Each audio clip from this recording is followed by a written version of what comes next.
Morning YouTube, this is Tolstoy Kafkaevsky here, bringing you a video review of a multimedia player that actually hasn't been reviewed yet, I think, on YouTube. It's made by Insignia. Let's see, there you go, got your name brand here. It's made by Insignia. I think it's carried exclusive, I don't know if you can see that. I think it's carried exclusively by Best Buys. Alright, but I could be wrong. It's a flash player, which comes in either 2GB or 4GB models. Mine's a 4GB model. I think it was a better deal. They come in they're about $100 to $130, depending on which model you get. I got mine for $80 off of Amazon. You can find them on Amazon, so that's good. Alright, quick look at the anatomy of the player.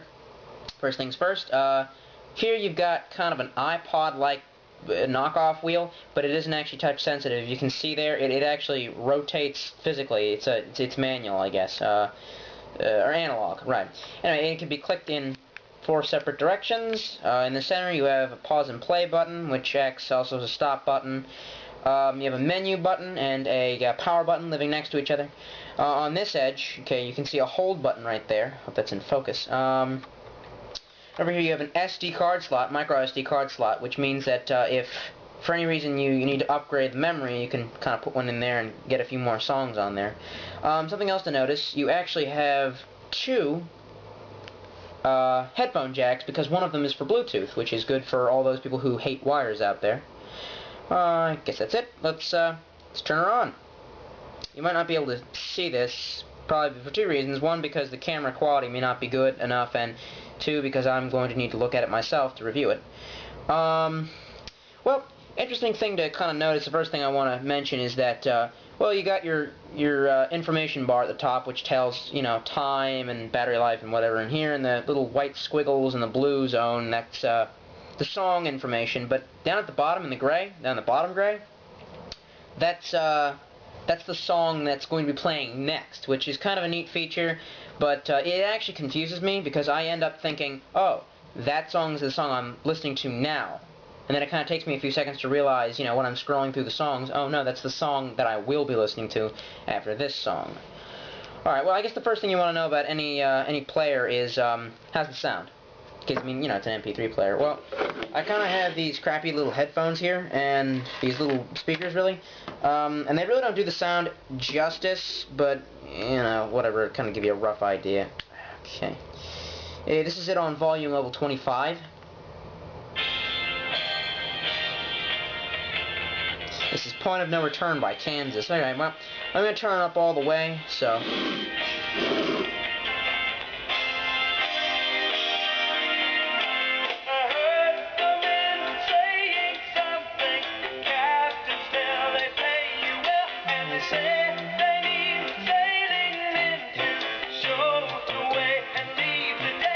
Okay, well, the sound doesn't sound good on these, but I mean, whatever. I have no idea who made these. Sony. Well, why they would make these kind of speakers, I don't really get it.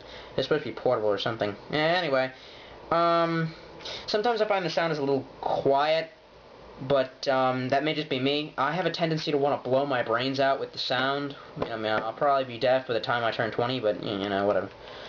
Alright, let's take a look at some of the other features on menu. That's what the menu looks like. I need to look at it to review this player. First thing up is Music Library and the little CD there. The Music Library is sorted out pretty well by, you know, artist, genre, you can put a playlist on there, you know, track. You can look for individual tracks, and that's good.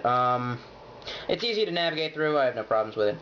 Here's a kind of a weird feature. Here's audiobooks. This is James and the Giant Peach. A little boy, carrying nothing but a small suitcase containing a pair of pajamas and a toothbrush, was sent away to live. Alright, well, the books aren't free. I don't know of a lot of people who listen to audiobooks and they're not free. You can download them off the internet with a program it comes with. That's kind of weird. You can look at photos, okay. Here's another one of my dog. I think there's a video already on YouTube of my dog. Just a test run. This is him in a chair.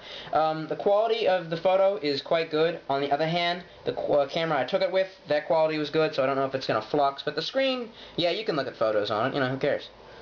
It comes with an FM radio.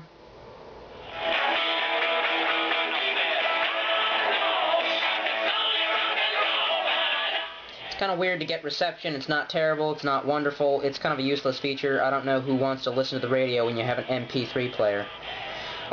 You can record your voice on there, but that's a feature I never looked or tried to figure out how it works because I just don't care. And finally, you got video. I only have one video on there. It's by James Rolfe. It's the Angry Video Game Nerd. I'm a big fan of his work. Wonder if you can see the quality. Let me turn it up.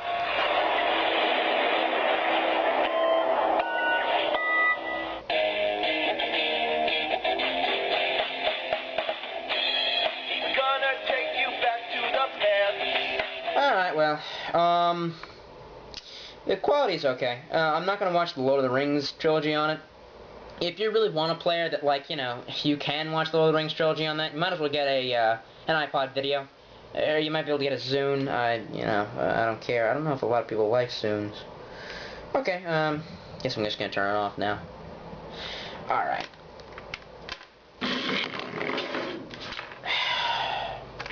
Stuff to notice before I wrap up the review.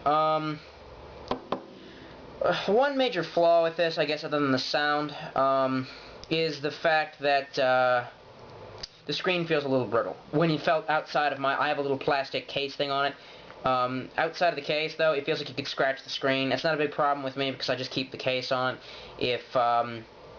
If you have, like, you know, if you really put so much importance on seeing the videos and the pictures and stuff, you may want to look elsewhere. I don't really think it's that big a problem. And plus, it is durable. That's not to say that just because the screen can get scratched that it's not durable, because it is. Trust me, I mean, I dropped it on the pavement at work, out of my pocket, you know, or I was hanging onto it, it fell off my headphones, and it fell on the pavement at work, and it did just fine. It's fine, you know, you're not going to break it that easily unless you're, like, you know, playing MP3 player ball with it. Also, battery life. The battery life of this is extremely good. That's one of the major selling points. Is I've had it for, you know, a couple months now, and to tell you the truth, I've only had to charge it a couple times, seriously. I mean, like, you know, once or twice. It charges via USB lithium battery, so that's A-okay with me. Your USB connectors, yeah, and, yeah, I like it. If you need an alternative to the iPod or the Zune, if you don't feel like spending that much money and you want a little alternative, this is a good choice. I know you can get a SanDisk player. I've actually heard that the SanDisk players, their screens burn out, which, you know, whatever, it may not be true. Anyway, but $80 off of Amazon, $60 if you're going to go with the 2GB model, though God knows why you'd want that little space, especially if you're going to play videos on it, you know. So it's a nice little multimedia player. Whatever. Alright, well, that's it for me.